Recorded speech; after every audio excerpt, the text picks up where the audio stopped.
അസ്സലാമു അലൈക്കും, നമസ്കാരം. ഞാനിപ്പോൾ സൗദിയിലെ പ്രവാസിയോട് വീണ്ടും ഓർമ്മിക്കാട്ടോ. കുറേ ആളുകൾ വിളിച്ചു ചോദിക്കുന്നു, ഞങ്ങളെ സ്പോൺസർ ചെയ്ത കമ്പനിയൊക്കെ എക്സിറ്റ് അടിച്ചു, ഞങ്ങൾ അറിഞ്ഞില്ല, ഞങ്ങൾക്ക് മെസ്സേജ് വന്നില്ല, അത് റീഎൻട്രി അടിച്ചു, ഞങ്ങൾ അറിഞ്ഞില്ല, ഉറൂബാക്കിയത് അറിഞ്ഞില്ല, മെസ്സേജ് വന്നില്ല. എനിക്ക് പറയാനുള്ളത്, ഈ മെസ്സേജ് വരാത്തത് എന്തുകൊണ്ടാണെന്ന് വെച്ചാൽ നിങ്ങളെ മൊബൈലിൽ ടെക്സ്റ്റ് മെസ്സേജ് ഉണ്ട്. ഈ ടെക്സ്റ്റ് മെസ്സേജിലേക്കാണ് OTP വരിക. നിങ്ങളെ റീഎൻട്രി അടിച്ചാൽ, ഇക്കാമ പുതുക്കാനായാൽ, ഇക്കാമ പിന്നെ പുതുക്കി കഴിഞ്ഞാൽ, ലൈസൻസ് പുതുക്കിയാൽ എല്ലാം അതിലേക്കാണ് മെസ്സേജ് വരിക. കാമൊക്കെ പുതുക്കണമെങ്കിൽ, ലൈസൻസ് പുതുക്കണമെങ്കിൽ മാസം മുമ്പ് മെസ്സേജ് വരും. ഇതൊന്നും വരാത്തത് എന്തുകൊണ്ടെന്ന് വെച്ചാൽ നിങ്ങൾ ടെക്സ്റ്റ് മെസ്സേജിൽ ഫുള്ളായിരിക്കും മെസ്സേജ്.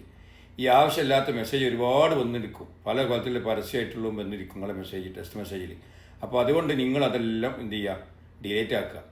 ആവശ്യമില്ലാത്ത ഉണ്ടാവും, അത് 2 ദിവസം കൂടുമ്പോൾ തന്നെ ഫുള്ളാവും ചിലവരുത്. അതൊക്കെ വേണം ഡിലീറ്റ് ആക്കുക. മൊബൈലൊക്കെ സോഫ്റ്റ്വെയർ അപ്ഡേറ്റ് ചെയ്യുക ഇടയ്ക്ക് 15 ദിവസം കൂടുമ്പോൾ. എന്നാലൊക്കെ ഇത് മെസ്സേജുകൾ വരുള്ളൂ, ടെക്സ്റ്റ് മെസ്സേജിലേക്ക് OTP വരുള്ളൂ. പിന്നെ ഉറൂബാക്കിയാലും റീഎൻട്രി അടിച്ചാലും എക്സിറ്റ് അടിച്ചാലും മെസ്സേജ് ഉള്ളൂ. അങ്ങനെ ഒരുപാട് ആൾക്കാർ അറിയാതെ കുടുങ്ങിയവരുണ്ട്.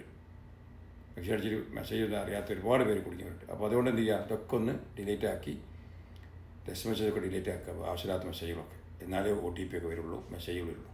മറക്കണ്ട. സംശയം കൊടുക്കാം. അസ്സലാമു അലൈക്കും.